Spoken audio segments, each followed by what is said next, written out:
Nah, jadi ANAVA ini bedanya sama UJT itu adalah kalau UJT itu 2 kelompok, kalau ANAVA itu lebih dari 2. Bisa 3, 4, 5, bahkan 10 ya. Lebih bukan bisa. Pokoknya dia harus lebih dari 2, minimal 3. Makanya dia lebih kompleks. Nah, jadi kalau dibilang perbedaan antara ANAVA dan UJT itu apa? Yaitu UJT itu hanya untuk dua kelompok sampel, kalau ANAVA lebih dari 2. Ya. Itu bedanya. Nah, kemudian bagaimana H0-nya? Ya, H0-nya itu tergantung dari berapa banyaknya si kelompok sampel ya. Ini bisa kelompok treatment itu, kalau istilah treatment nanti dipikirnya ada 3 treatment gitu ya. Iya, Bu. Untuk 3 kelompok sampel sebenarnya. Iya. Oh iya, karena independen. Tapi ini harus diubah di file-filenya. Karena itu bukan file. Nanti diganti di sini aja. Diganti di kunci jawabannya aja. Nanti yang file soal itu dihapus. File yang soal sama kunci jawaban di copy, di paste. Nanti baru diganti nama filenya, terus kunci jawabannya dihapus aja. Ya, kalau ingat. Ya. Itu problemnya. Nah, intinya sih tergantung berapa banyaknya kelompok sampel, karena yang dibandingkan tuh adalah mu-nya. Kan kalau untuk UJT itu kan mu1 sama dengan mu2, ya kan? Atau mu1 kurang mu2 sama dengan 0 gitu ya. Itu kan yang untuk UJT. Nah, kalau untuk ANAVA karena kelompoknya lebih dari 2, ya berarti ya ini mu1 sama dengan mu2 sama dengan mu3, kalau dia lebih lagi sama dengan mu4 sama dengan mu5 gitu, dan seterusnya. Itu kan? Sampai sini jelas ya? Jelas, Bu. Jelas, Bu. Terus, untuk yang ini, SS-nya, nah SS-nya, ya tergantung dari ada berapa banyak nih di kelompoknya ya. Nah, ini kita lihat di sini SS-nya itu sigma X kuadrat. Nah, sigma X kuadrat ini datangnya dari gimana ini? Ini soalnya udah langsung ini sih. Iya. Setiap skor X dikuadratkan baru jumlah. Benar, sebentar. Kita post dulu.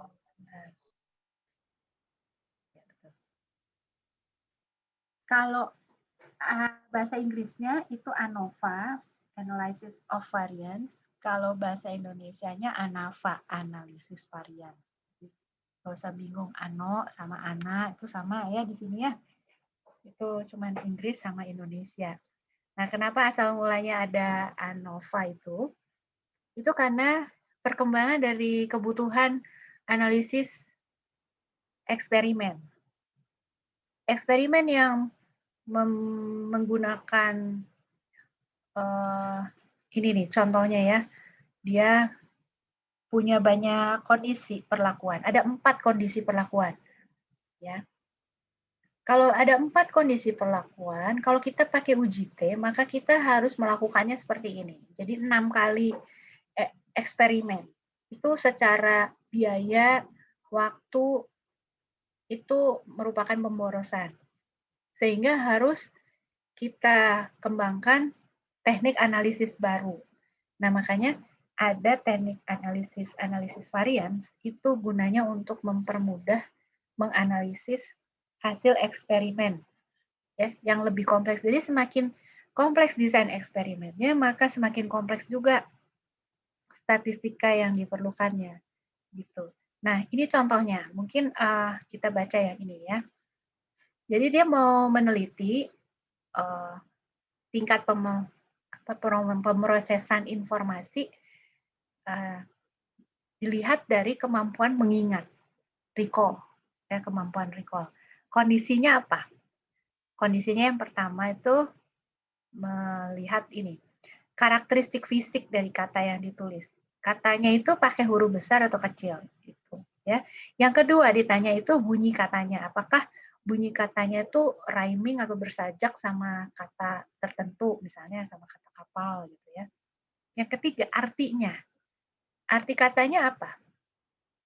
Yang keempat, mereka diminta untuk menghubungkan kata itu dengan diri mereka. Apakah kata ini menggambarkan diri Anda? Nah, itu yang 4 kondisi pemrosesan informasi dengan cara diminta untuk menilai itu kata-kata. Jadi ada kata-kata yang diberikan, kemudian ada 4 kondisi perlakuan, yaitu yang satu partisipannya diminta untuk menilai kata-kata itu berdasarkan karakteristik fisik, yang kedua bunyi, yang ketiga arti, yang keempat mereka disuruh menghubungkan kata itu dengan diri mereka.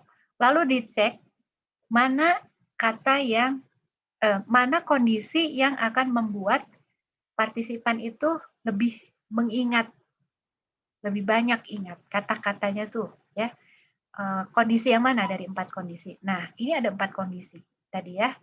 Bentuk fisiknya apakah huruf besar atau kecil, bunyinya ya apakah bersajak dengan kata tertentu, artinya apa tuh artinya kata itu, dan yang keempat tuh apakah kata itu ada hubungannya nggak dengan dirimu. Nah, ternyata dari 4 kondisi pemrosesan informasi itu, yang paling membuat orang itu ingat dengan kata itu adalah ketika kata itu berkaitan dengan diri mereka. Nah, 4 kondisi perlakuan ini, kalau kita mau pakai UJT, maka kan kita harus membandingkan antara yang pertama dengan yang kedua, pertama dengan ketiga, pertama dengan keempat, gitu kan ya, fisik sama bunyi, fisik sama arti, gitu kan, fisik sama diri sendiri, gitu kan. Kita harus 6 kali eksperimen. Capek juga kan, nggak bisa sekali jalan gini. Nah, untuk mengatasi yang seperti itu, makanya kita perlu belajar yang namanya ANAVA atau ANOVA ini. Dengan demikian, kita bisa menganalisis kelompok-kelompok eksperimen yang lebih dari 2 sekaligus. Gitu. Ya, itu kenapa kita belajar ANAVA. Nah, tapi kita nggak mau dalam-dalam, kita hanya perkenalan aja. Gitu. Ini contohnya. Ya, ANOVA itu bisa ANOVA atau ANAVA itu bisa dipakai untuk pengukuran tunggal yang independen kayak UJT aja atau yang berulang repeated. Ya, sama. Tapi kita nggak belajar sampai ke sana. Ya. Ada yang namanya faktor, ya, ada yang namanya faktor, ada yang namanya level. Ya. Apa itu level atau apa itu faktor? Itu kita lihat di sini. Variabel yang membentuk kelompok itu disebut faktor. Jadi kalau ada 3 kelompok, karena ada 3 variabel yang berbeda, nah itu disebut faktor. Ya. Sementara kondisi perlakuan yang digunakan untuk membentuk faktor itu disebut level faktor. Ya. Gimana sih level faktor? Nih, contoh desain riset dengan 2 faktor. Ya. Faktornya apa? Faktornya itu adalah teknik terapi dan waktu. Ya kan? Faktor kedua, ini faktornya itu teknik terapi dan waktu. Faktor pertama, teknik terapi itu ada 2 level, yaitu terapi kelompok tipe 1 dan kedua terapi kelompok tipe 2. Terapi kedua lah. Terapi 1, terapi 2, itu levelnya. Kalau waktu, ya, kita ada 3 level, yaitu sebelum terapi, setelah terapi, 6 bulan setelah terapi, gitu. Ya, jadi ini adalah faktor, dan kalau yang membagi faktor ini namanya apa? Level. Ya. Nah, ini kan kompleks tuh. ada 2 jenis terapi, terus waktunya yaitu sebelum terapi diukur, setelah terapi diukur, 6 bulan setelah terapi diukur. Nah, ini kan berulang nih, repeated. Kira-kira gitu, ya. Nah, hipotesisnya kayak gini, bisa mu 1, 2, 3, atau mu 1 tidak sama mu 2, tidak sama dengan mu 3. Gitu. Itu sama, ini mau gini, mau gini. Ya. Kalau ini yang udah yang udah ditentukan gitu ya. Kalau yang ini yang masih kita nggak tahu. Ya. Masih banyak alternatif yang lain. Karena banyak kelompoknya, bisa 3, bisa 4, bisa 5 gitu ya. Jadi alternatifnya banyak sekali. Terus gimana sih kita ujinya? Itu sama sih sebenarnya prinsipnya seperti uji T. Ya, hanya kenapa kita pakai F? Karena sekarang kita nggak mungkin mencari perbedaan rata-rata. Yang bisa kita cari itu adalah perbedaan varian. Bukan lagi perbedaan rata-rata. Kalau perbedaan rata-rata tuh hanya bisa untuk 2. Tapi kalau 3, kelompok kita nggak bisa bandingin beda rata-ratanya. Tuh, kok bisa? Ya, karena kita sekarang nggak bisa lagi menghitung perbedaan rata-ratanya itu kayak gini nih. Kelompok 1, ya, ini kelompok 2. Kelompok 1 tadi kan ada rata-rata M1, 2, 3, ya kan? Kelompok 2 ada M1, 2, 3 juga. Ya. Kalau kita menghitung varians dari ketiga angka ini, maka varians untuk kelompok 1 tuh 58,33 dan kelompok 2 itu 2, ini dari mana sih? Oh, variansnya ini. Bentar. Ini salah nggak ini?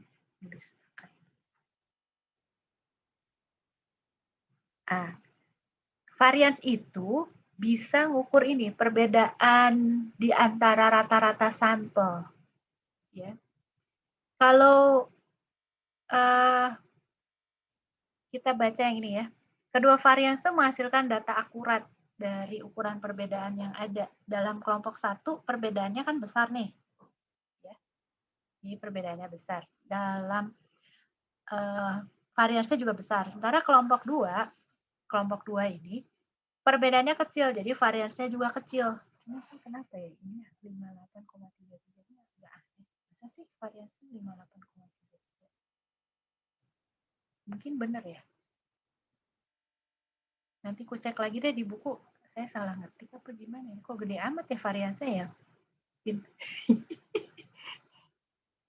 Yang ini kok 58, ini 2. Ya mungkin juga sih. Salah ngetik atau gimana. Ntar ku cek lagi deh. Nah, ini data dari 3 kelompok penelitian eksperimen. Ya. Hasil belajar diukur dalam 3 kondisi temperatur yang berbeda-beda. Ini pakai Fahrenheit ya, bukan pakai Celsius. Kalau Celsius 90 derajat Celsius kan kita udah mateng ya, 50 aja kita udah mateng. Apalagi ini ngeri amat ya. 50 derajat Fahrenheit itu kayak apa ya? Panas apa itu? Sumu kayaknya ya kalau yang ini. Nah, ini hasil belajarnya 3 temperatur yang berbeda. Nah, ini kalau dicari rata-ratanya, kita dapat ini kelompok ini M-nya 1, ini M-nya 4, ini M-nya 1 juga. Terus, yang pertama itu kita tentukan variabilitasnya. Setelah itu baru kita bisa bagi ke kelompok komponen yang terpisah. Ya, di situ makanya kita sebut analisis. Kenapa disebut analisis varians? Karena kita bagi, dianalisis, dipecah gitu. Analisis itu kan memecah sesuatu yang kompleks. Ya, itu istilah analisis tuh. Jadi kenapa kita pakai istilah analisis varians? Karena proses pengerjaannya itu adalah memecah semua yang kompleks itu menjadi komponen yang kecil-kecil. Ya. Nah, komponennya yang ada di dalam ANAVA itu ada dua komponen, yaitu between treatments.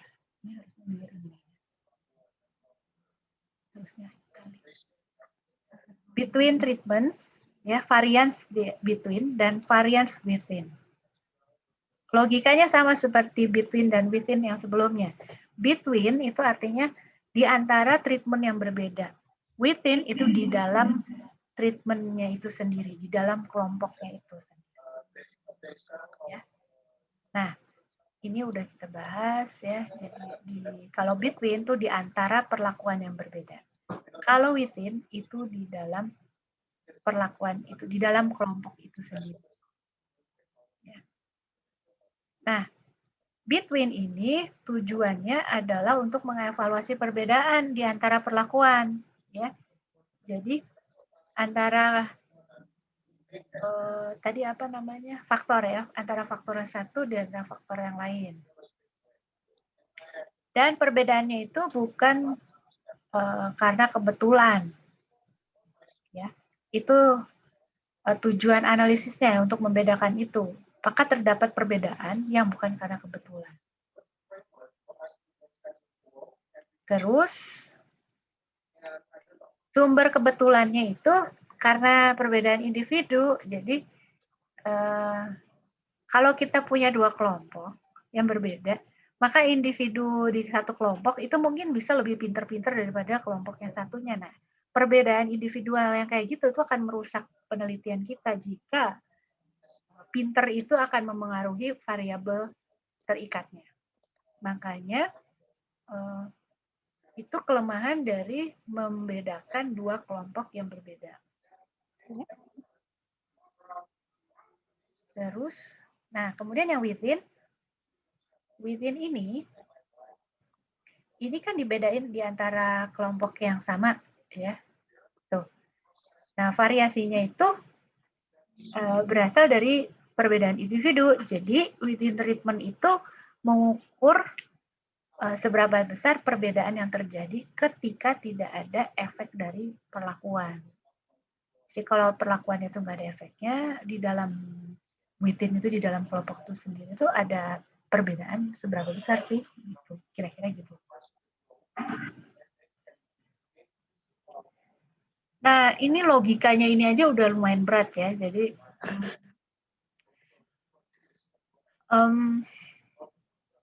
ini kaitannya sih erat dengan eksperimen ya, jadi kelompok eksperimen ya, metode eksperimen. Jadi mungkin nanti juga menjelaskannya perlu ada penjelasan sedikit tentang kelompok-kelompok eksperimen itu. Kalau independent measures, aduh ini perlu nggak sih dijelasin? Saya tuh ragu-ragu penjelasan detail amat.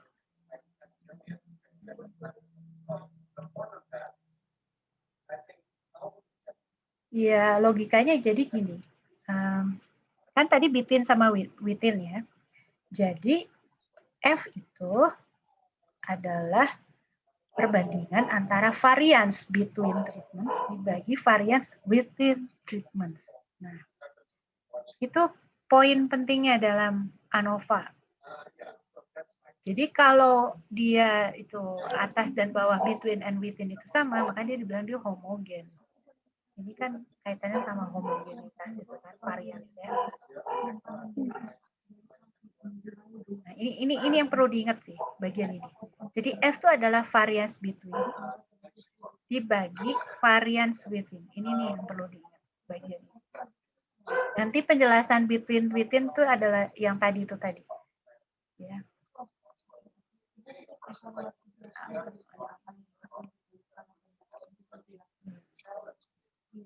Gue jelasinnya juga mungkin kurang pinter kalau yang ini ya.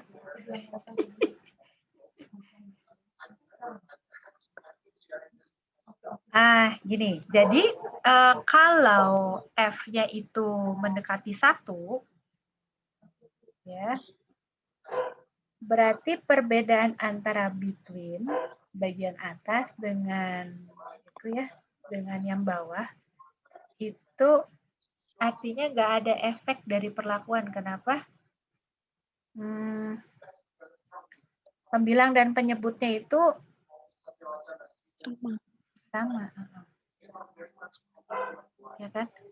Jadi kalau dia 1, itu yang bagian atas sama bagian bawah itu kan sama, ya kan? Nah, itu artinya nggak ada efek dari perlakuan. Jadi, ini nih. Kita maunya kan efek ini itu lebih besar ketimbang efek ini. Jadi kita selalu pengen si F itu besar. Besar banget malah. Karena kalau dia 1, itu berarti atas dan bawah sama, berarti nggak ada efek. F itu nggak mungkin kurang dari 1. Harusnya.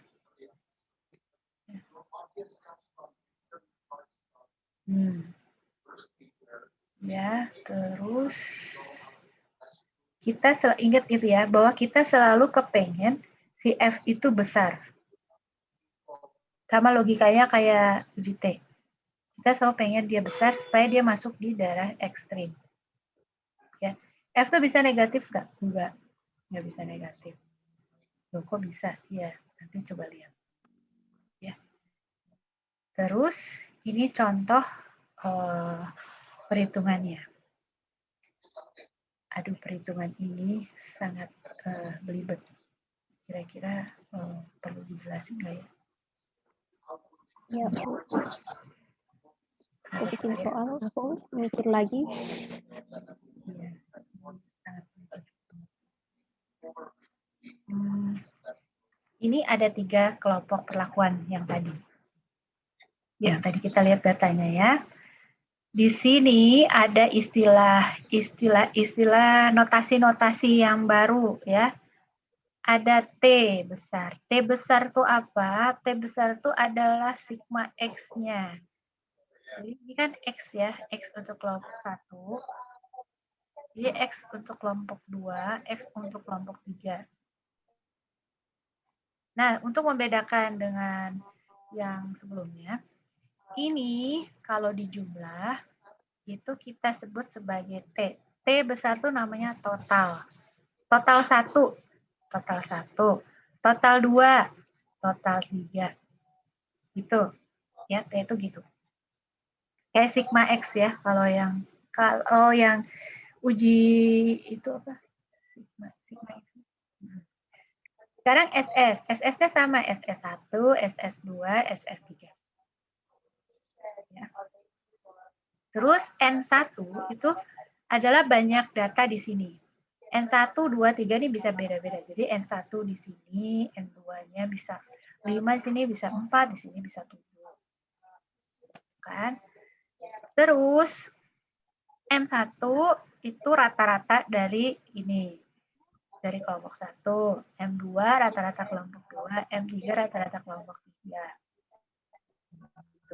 Nah, sigma X kuadrat itu adalah ini semua dikuadratin, dijumlahin. Jadinya sigma X kuadrat.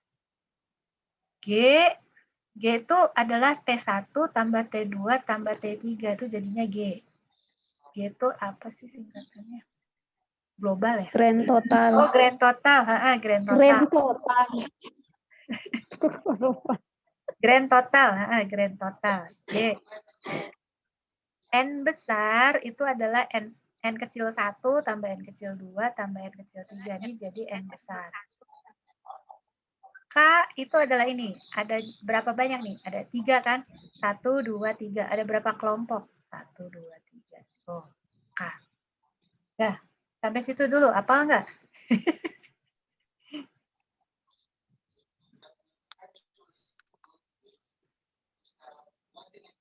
Bisa ya? Kira-kira ya? Ya, oke.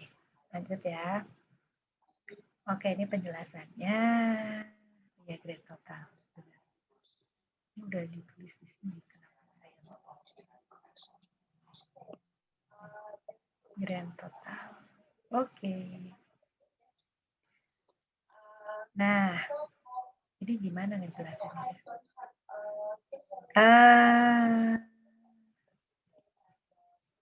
Logikanya tadi kan, ini yang harus diingat. F itu adalah variance between treatment. Ya, dibagi variance within treatment. Ini aja. Ya. Nah, sebetulnya rumusnya sesederhana itu. Hanya ketika ini dipecah, ya, bagaimana cara menghitung atas dan bawah? Nah, disitulah kesulitan. Variance between treatment itu gimana cara ngitungnya? Yaitu SS between per DF between, kan? Yang bawah, variance within treatment itu gimana ngitungnya ya SS within dibagi DF within. Itu kan sesederhana itu. Nah, untuk selanjutnya ada yang namanya SS total.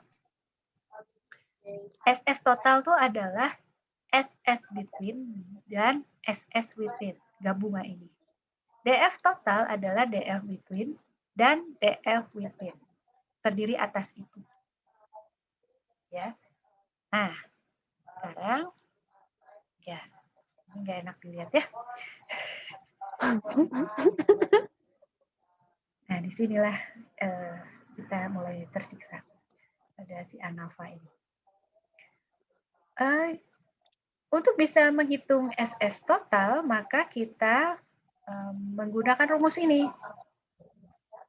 Sigma X kuadrat dikurangi G, grand total tadi di kuadrat, dibagi N. Nah, ini datangnya dari mana? Nah, itu datang dari perhitungan yang ini tadi. Ya, yang ini. Nah, itu kita menghitung SS total. Untuk within treatment, kita cari dari SS-nya, SS within treatment. Kenapa di treatment nggak bisa? Kok treatment gitu sih?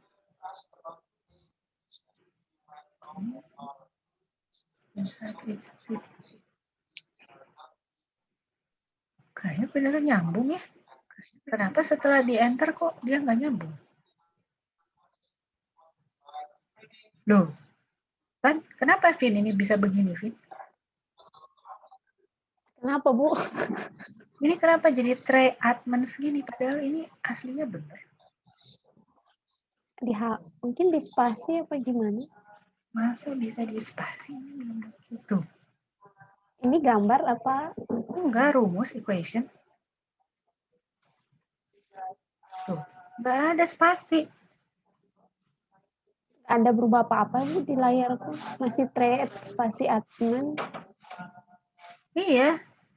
Ini kenapa? Tapi kalau ini dilihat nggak ada ini di equation-nya benar kok. Terima. Ya udahlah. Jadilah nasib. Balik.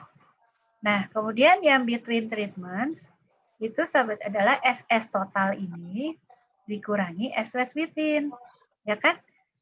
Karena SS total itu adalah SS between plus within. Nah, kalau mau diukur sendiri, between tuh rumusnya seperti ini. Gitu. Jadi bisa pakai rumus yang ini, SS total dikurangi SS within. Bisa juga langsung pakai rumus ini. Hasilnya sama, yaitu 30. Bisa juga pakai rumus ini. So, pusing kan? Kalau analisis varians tuh, kalau ngitung manual capek. Aja males. Nah, terus degree of freedom-nya gimana? Kita ambil DF total. DF total itu N besar dikurangi 1. Ini datangnya apa? DF within. Nah, ini DF within. Ya.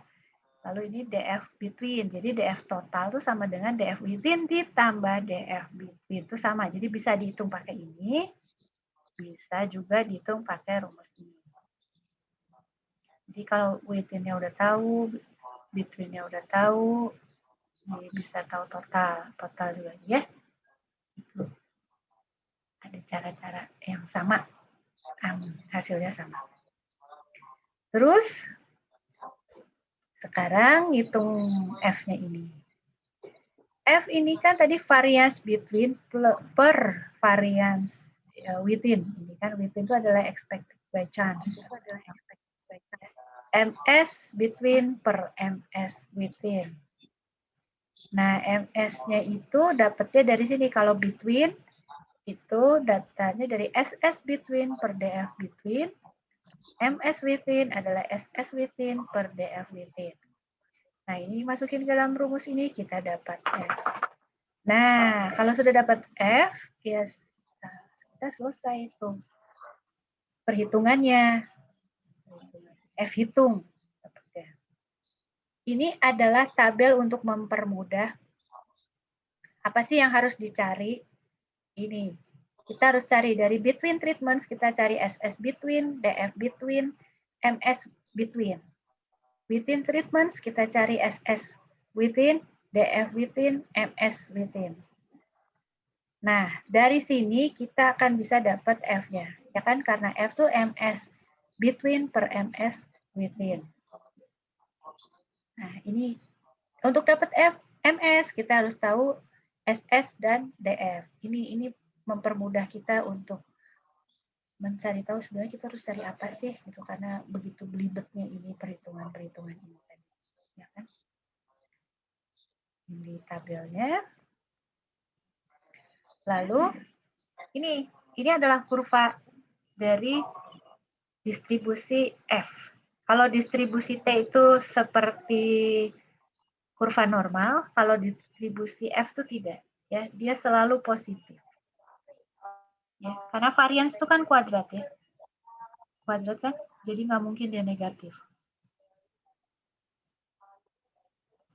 Kayak gini, distribusinya kayak gini. Nah, supaya H1 diterima, F-nya itu harus sangat besar, ada di daerah ini, kan, di daerah kritis ini. Kalau 5%, F-nya harus lebih besar dari ini. Kalau 1%, nah lebih besar dari ini. Nah, ini tergantung DF-nya. Ya, DF total. Oke, nah tabelnya seperti apa? Tabelnya tuh kayak gini. Ini adalah DF within. Ini adalah DF between. Ini numerator tuh between, denominator itu within. Jadi DF between, ini DF within. Makanya kita perlu tahu tadi. Misalnya ya, 2 sama 12 ya. Ini kita cari di tabel. 2 sama 12. Nah, ini. Ya. Lalu ada yang dicetak tipis, ada yang dicetak tebal. Yang dicetak tipis itu untuk yang alfanya 5%. Yang dicetak tebal itu alfanya 1%.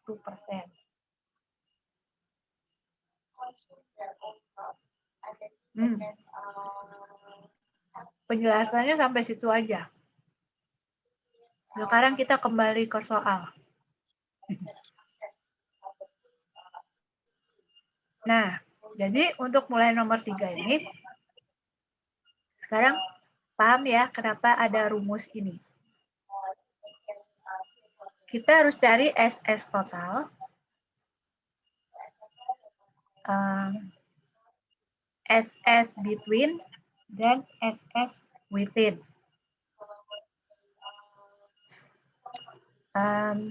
Ini adalah data yang sudah dikasih sama Kak Vini.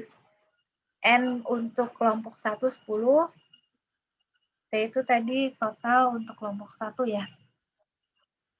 Ini kayaknya harus ada satu-satu gitu nggak sih, Vin? Kayak gini nggak sih?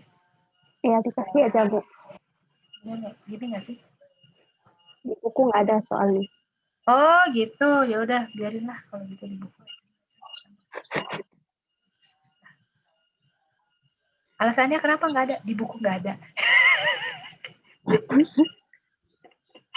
Judulnya mah males. Nah, coba kita lihat rumusnya. X kuadrat, itu dia dari, oh ini udah dikasih. Jadi, ini data aslinya kita nggak tahu, kita cuma udah tahu ini aja, informasi ini aja. Gitu ya. Oke.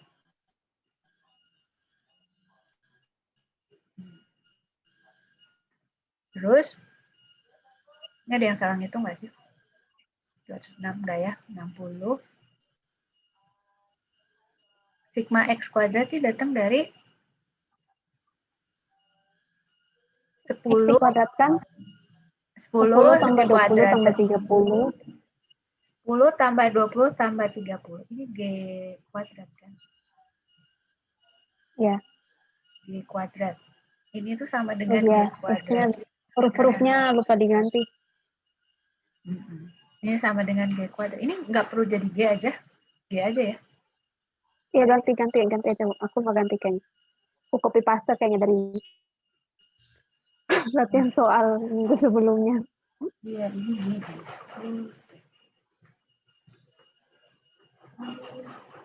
Kenapa itu si kotak ini nggak hilang? Tuh, gimana sih? Kok jadi hilang? Yang mana, Bu? Kuadratnya. Tuh. Undo. Nah, ini. Tuh. Undo lagi. Hmm? Undo lagi. Oh, lo kok jadi gini dihapus. sih? G-nya dihapus. Gini kan? Yang sebelumnya yang dihapus. Iya. Coba kok susah ini sih? Loh, tuh kan si kursornya kemana-mana. Ais. Nah, akhirnya berhasil. Ya. Jadi, sigma X kuadrat ditambah, nah ini ya, min G kuadrat per N. Ini lebih enak. 206, ini 60, oke, ini 30. Oke, kayaknya udah bener nih hitungannya. Iya. Lalu SS within, sigma SS inside its treatment. Oke.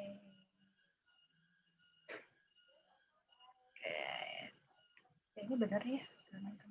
Sok hitungin, bener nggak? Ini kan kamu copy paste dari buku nggak sih?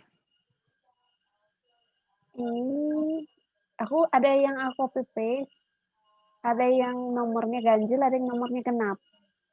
Yang ini itu kayaknya nomornya genap kayaknya, Bu.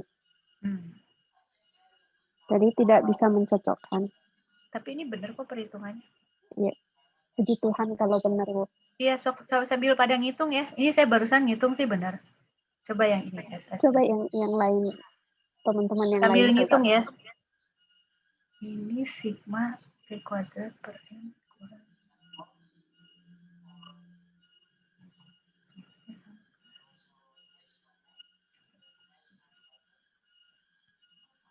SS between.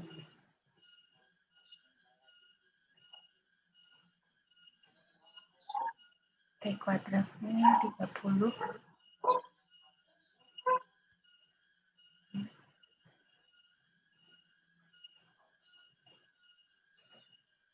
10 masih tambah 20.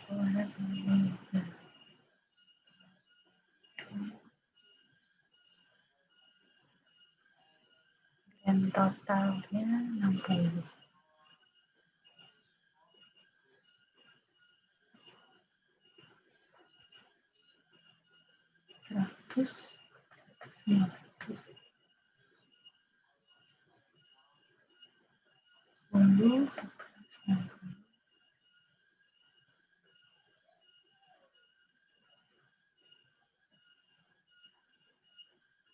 Ya, kalau aku ngitung sampai sini benar nih.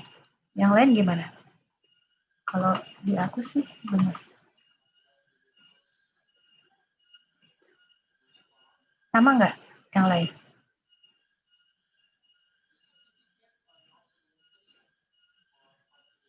Oke, percaya aja lah sama hitungan saya ya. Oke. Sama, Bu, sama. Ya kan? Udah percaya, oke. Udah 2 orang yang bilang sama. Udah, oke. Oke, tuh ada 3. Nadia juga, oke. Seorang peneliti menggunakan ANAVA untuk membandingkan 3 kelompok treatment dengan jumlah sampel di masing-masing kelompok sebanyak N sama dengan 8. Oh, berarti N1, 2, 3, 8 ya. Hitunglah DF total, DF between, dan DF within. Saya kayaknya harus tampilin itunya juga deh. Di PPT ini.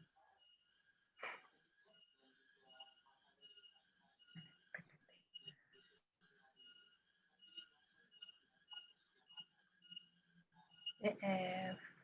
Oke, itu DF. Mana DF? DF total N besar minus 1. N besar itu kan sama dengan 8 kali 3 berarti kurang 1 kan ya. 24 ya, benar ya, 23 ya. Terus DF between itu adalah K minus 1. K-nya kan 3 kan? Berarti 2 kan? Benar ini. DF within itu N-nya tadi 24 dikurangi jumlah kelompoknya 3. Berarti 21. Benar ya? Oke, lanjut. Seorang peneliti melaporkan penelitian dengan DF between sama dengan 2 dan DF within sama dengan 30 untuk ANAVA independent measures. Berapa banyak kondisi treatment yang dibandingkan dalam penelitian ini? Karena kondisi treatment itu adalah K, kondisi treatment, di sini yang kita ketahui between-nya itu sama dengan 2, berarti K-nya ini kan sama dengan 3. Kan?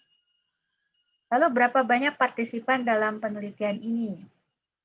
Partisipan itu kita lihatnya dari N besar kan? Nah, DF within itu N besar dikurangi K. Berarti ini N besarnya itu adalah, kita udah tahu tadi 30 ditambah 3, jadi 33. DF total, N besar dikurangi 1. Kita udah tahu N besarnya itu adalah 33 dikurangi 1, jadi 32. Gitu. Sampai sini bisa diikutin kan ya, guys? Ada yang mau tanya nggak?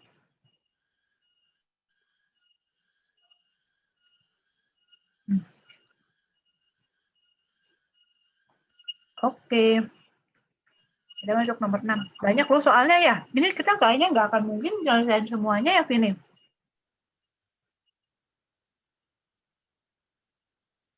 Minggu depan tuh apa cukup ya? Ya, Bu. Agak kepecah-pecah, nanti mereka nggak paham.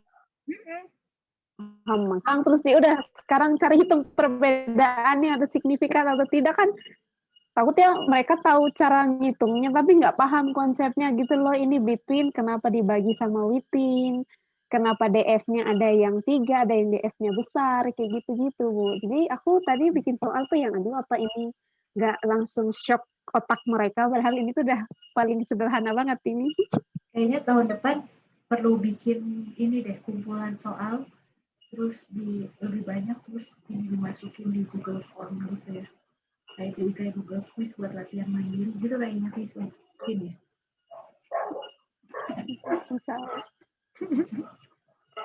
Jadi self itu. Makanya, ini kalau dibahas sebelum kuis apa nggak membrane ya? Kayaknya separuh aja deh yang dibahas. Kita kayaknya kalau dibahas semuanya, aduh meninggal kita juga. Habis itu kuis lagi. Sebuah penelitian membandingkan 3 kondisi treatment yang menghasilkan T sama dengan 20 dengan N4 untuk kelompok treatment yang pertama, T10 N5 untuk kelompok treatment kedua, T30 N6 untuk kelompok treatment yang ketiga.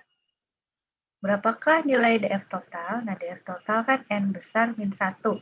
Berarti 4 tambah 5 tambah 6 minus 1. Berarti 14 kan? Betul. DF within N besar tadi dikurangi K. N besar tadi 14 dikurangi K. K-nya kan ada 3. Jadi berapa? 15 kurang 3. 12. Benar ya? Oke. Kalau nilai DF between itu K minus 1. K-nya ada 3 dikurangi 1. 2. Hitunglah SS between.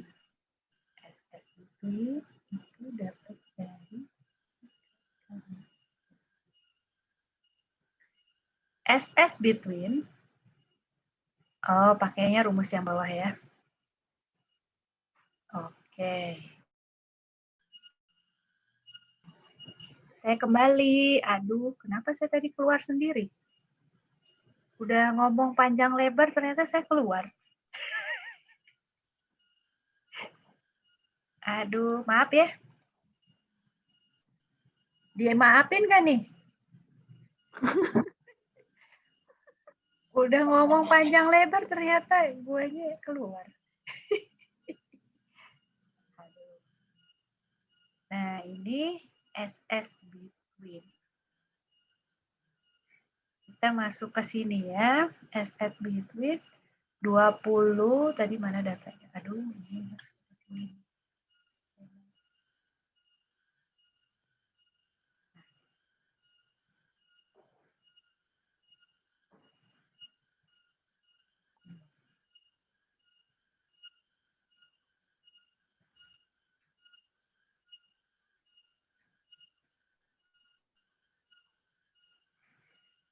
20 kuadrat per 4 tambah 10 kuadrat per 5 tambah 30 kuadrat per 6 dikurangi G kuadratnya kan ini dijumlah 20 tambah ya, 60 betul dibagi 15 ya benar. Oke, perhitungannya sampai sini benar. Lalu ini 400, yuk sambil dicek ya benar nggak? 100 per 5. Oke. 100 per 5. Oke. Ini benar nggak 240 nih? Benar ya?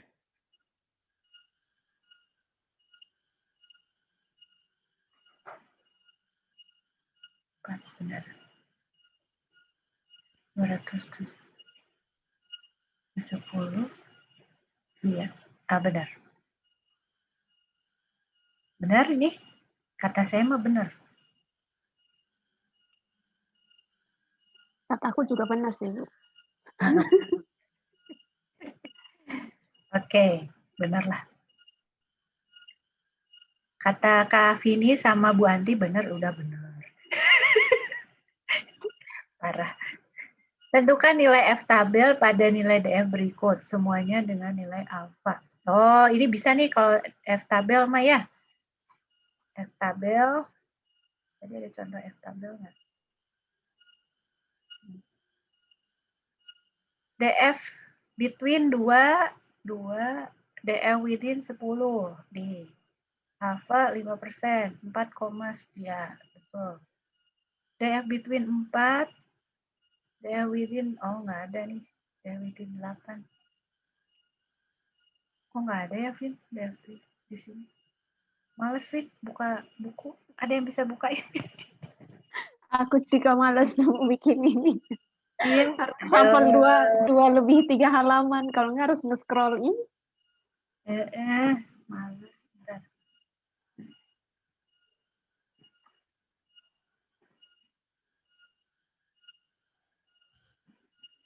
Dilarang males. Tapi udah males. Tabel B3 ya. 8, terus apa tadi itu? Coba aku cek. 4. 7,18. Hah?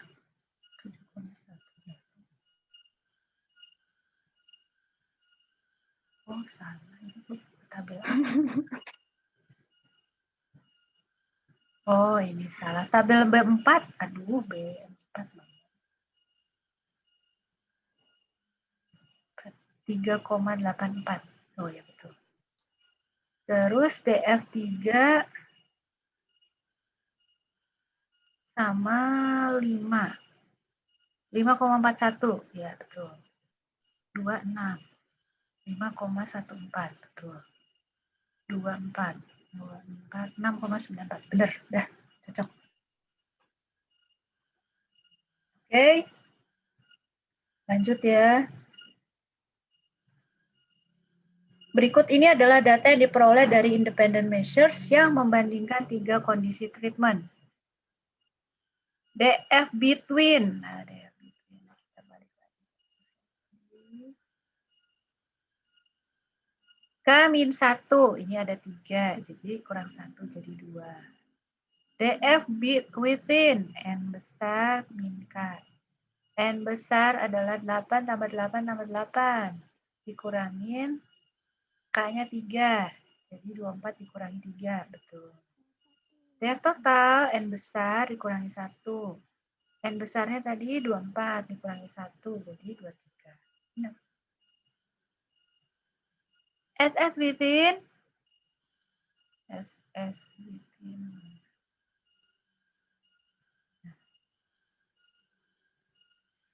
adalah sigma SS inside each treatment. Jadi ini 42 tambah 28 tambah 98 itu SS within. SS untuk setiap kelompok ini. Jadi 168 ini benar nggak nih perhitungannya? 42 tambah 28 tambah 98. Benar. Benar. Benar. Kemudian MS within. MS within adalah SS within per DF within. SS within 168 dibagi 21. Nah, ini berapa? Benar nggak? Benar. Ya, benar ya? Benar. Kayak kecepatan nggak? Ini kalau ada yang kecepatan, bilang ya. Terus berikut ini adalah data yang diperoleh dari penelitian independent measures yang membandingkan 3 kondisi treatment. 1, 2, 3. Oke.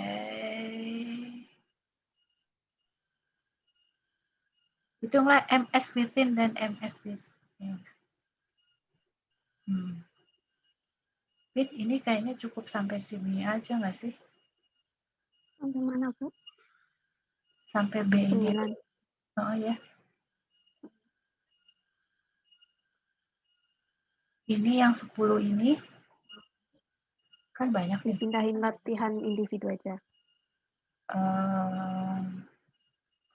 Iya, bisa juga kita bahas minggu depan. Jangan, minggu depannya kita kan soalnya mau padatin korelasi sama gitu. Gak usah ya, ini mah dikasih aja buat latihan masing-masing yang dijadiin PR. Yang mana, Bu? Ini PR perlu di... Latihan individu tuh cuma 2 nomor, Bu. Jadi benar-benar aku kasih tabel, udah mereka ngitung dari awal. Oke. Yalah, cukup ini aja. Kita minggu depan cukup sampai nomor 9 aja ya. Oke. Ini Berarti yang kosong, setelah nggak usah. nomor 9. Nah, ini nggak usah iya. dibahas. Kayaknya kebanyakan. Kita aja bahas sekarang memble loh. Kasihan ini teman-teman. Dulu dapat nggak sih Anova? Enggak, Bu. Tuh kan, makanya mereka pusing kan. Nggak Nggak nyampe kan? Anova enggak ya? Ada yang, Bu. Kamu sampai? Ada yang dapat nggak? Dapat, Bu. Siapa tuh yang ngajar? Pak Endro kayaknya. Oh, Pak Endro. Ya. Kak Agnes dapat juga? Kak Agnes enggak, Bu. Nggak ada, Bu. Kak Agnes. Kak Agnes nggak ada.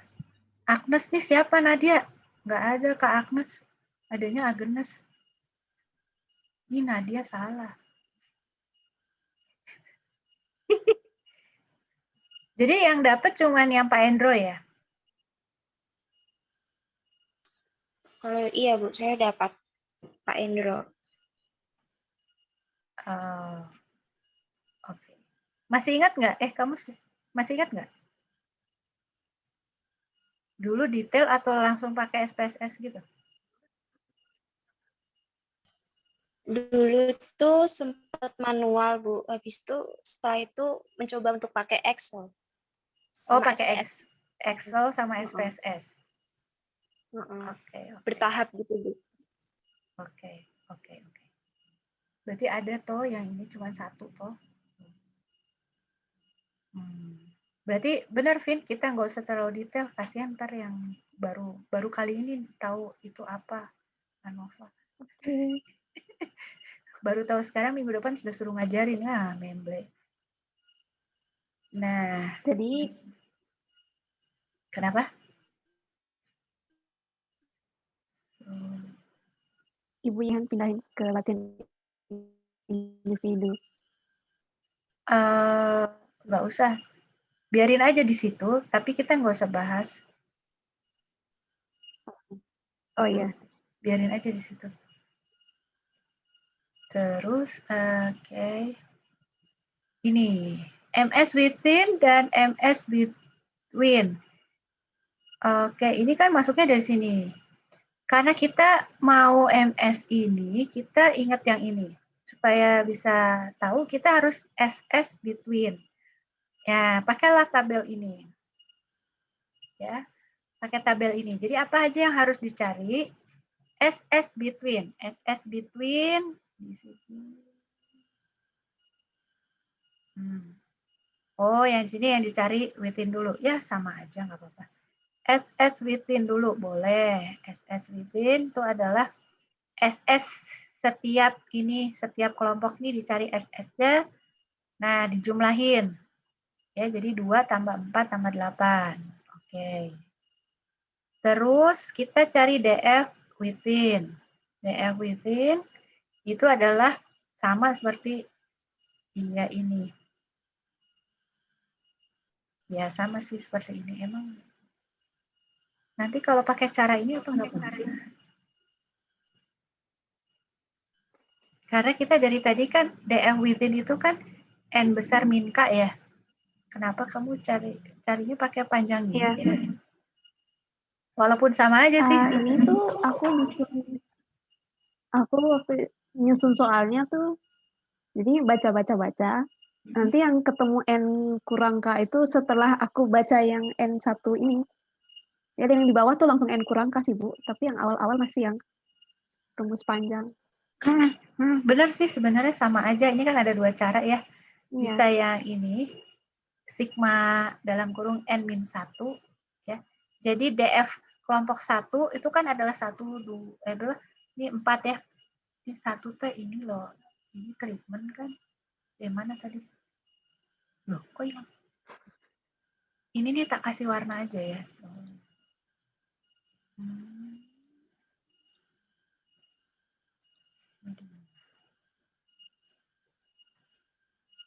Nah, ini kan ada 4 nih.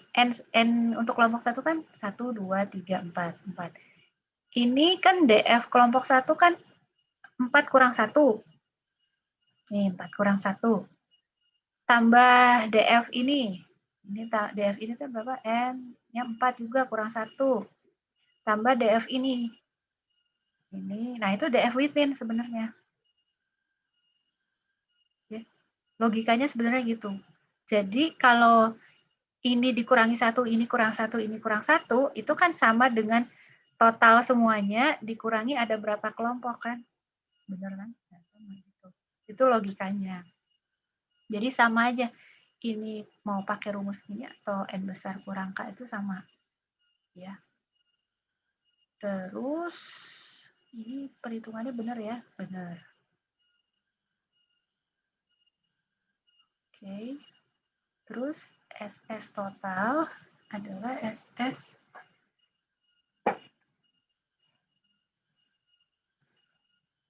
ini kenapa jadi sigma X lagi sih? Karena aku copy paste dari atas, Ibu. Malah skip-skipin satu-satu. Baiklah, terima kasih atas copy paste. Oke, terima kasih kali ini ya. Oke.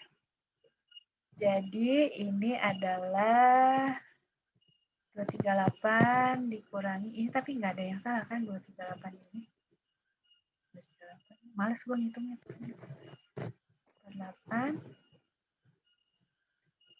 Ini nggak salah kan ya, 48 itu adalah 16 sebenarnya. Aku yang Hitung lagi. Coba teman-teman yang lain. Ada yang ngitungin sigma X kuadrat. Siapa yang mau ngitungin sigma X kuadrat? Cantika ya.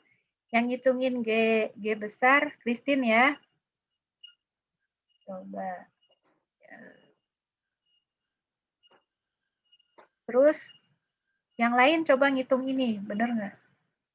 Hasilnya 46.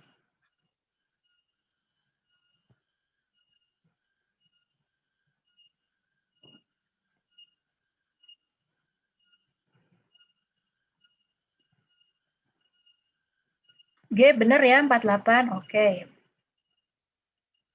Yang sigma X kuadratnya itu bener nggak?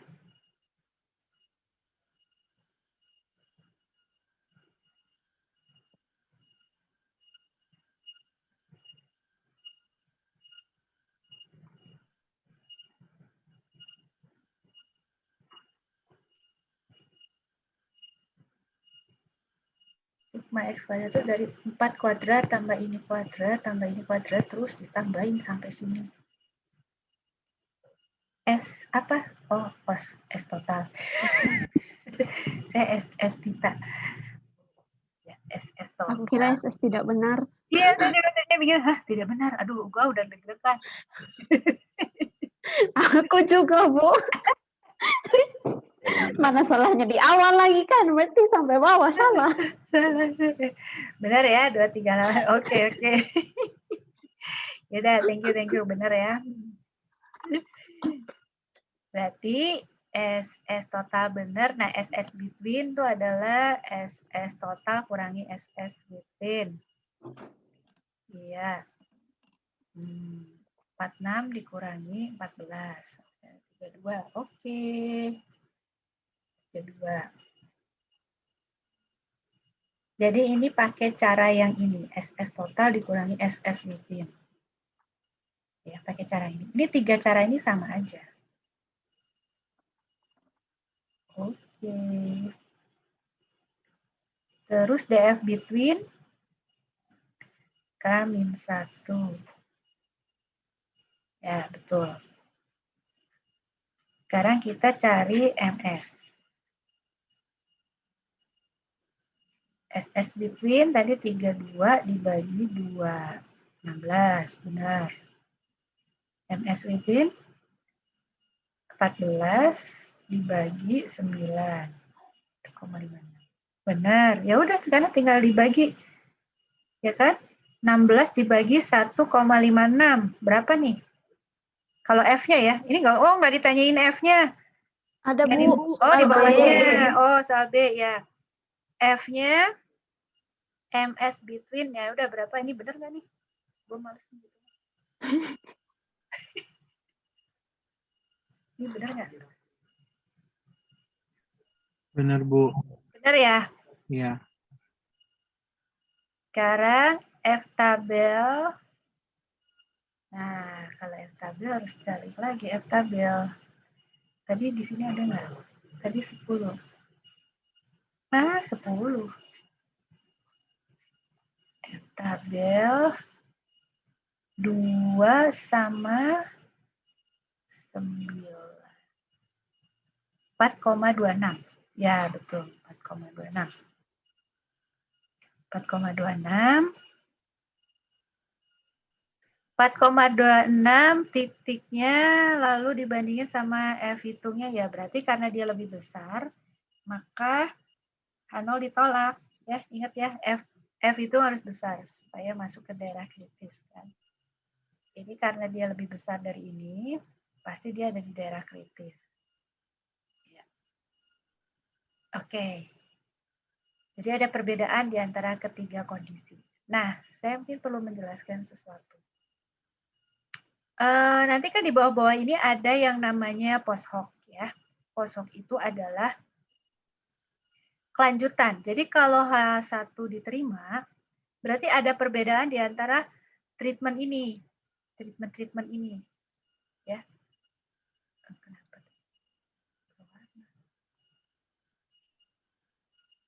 Ini yang berwarna. Nah, ini.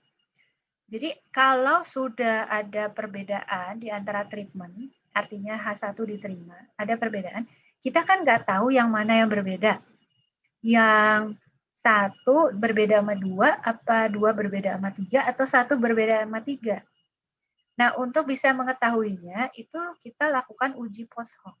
Uji post hoc itu adalah uji, sebenarnya dasarnya ya uji T juga sih, jadi ini dibandingin sama ini dibandingin gitu sebenarnya ya, uji POSOK itu.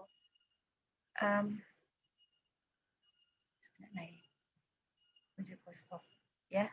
Ada dua cara untuk menguji POSOK, yaitu pakai TEKIS HSD ini atau pakai uji SCEVI ini ya. Tapi kita nggak akan bahas sampai ke sini. Hanya saya kasih tahu sekarang supaya ada gambaran kalau ditanya ini apa sih gitu ya. Ini uji POSOK ini adalah uji untuk mengetahui yang mana sih kelompok yang berbeda gitu ya. Prosedurnya sih saya udah tulis semua di PPT ini ya. Hanya kita nggak akan membahas sampai ke sana. Ya ini kalau yang pakai TEKIS HSD ini rumusnya. Kalau yang pakai ini penjelasan rumusnya. Kalau yang pakai ya kita hanya pakai ini hanya ada yang TEKIS aja. Begitu ya. Ini nggak usah dibahas yang bawah ini. Jadi kalau ditanya ini nggak usah kita bahas. Tidak usah. Ini kenapa ada yang repeated segala? Karena di silabus ANAFA pengukuran berulang, Bu. Oh, perkenalannya ya. Ya udah. Ya udah. Ini kita kasih aja deh jawabannya. Ini mendingan kita kasih jawabannya atau mending dikasih jalannya sekalian? Atau nggak usah dikasih? Nanti saya pikirkan ya. Kalian nggak usah pusing soal itu. Oke, baiklah. Apakah ada yang mau bertanya sampai sini?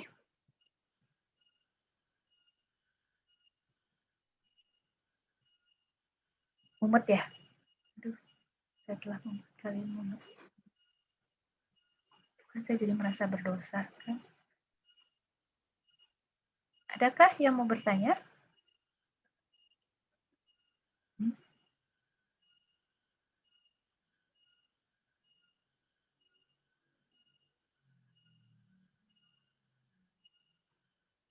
Belum ada pertanyaan. Oke, jadi kalau ditanya prinsip dasar dari ANOVA itu apa? Itu sama dengan uji T, ya. Itu yang penting. Sama dengan uji T, hanya ini menyederhanakan perhitungan untuk kelompok eksperimen yang lebih dari 2, ya. Jadi kita bisa langsung sekaligus menguji apakah di antara beberapa kelompok eksperimen ini ada yang berbeda secara signifikan.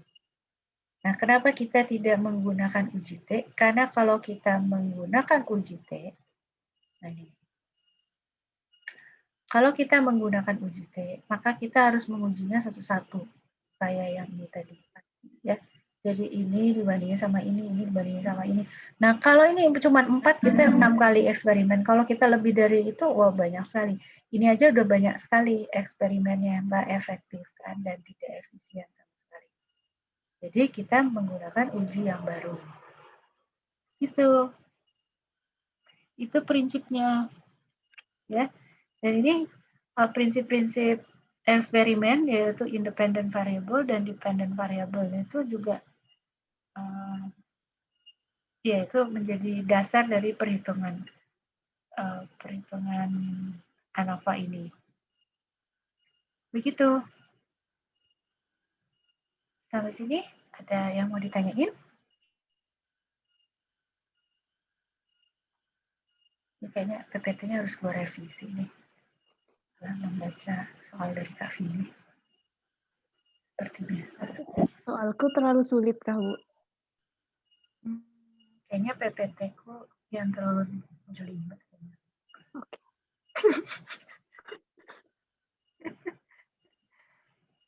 Disederhanakan. Oke. Gimana, guys? Cukup? Ini udah udah lebih 21 menit dari jam 5.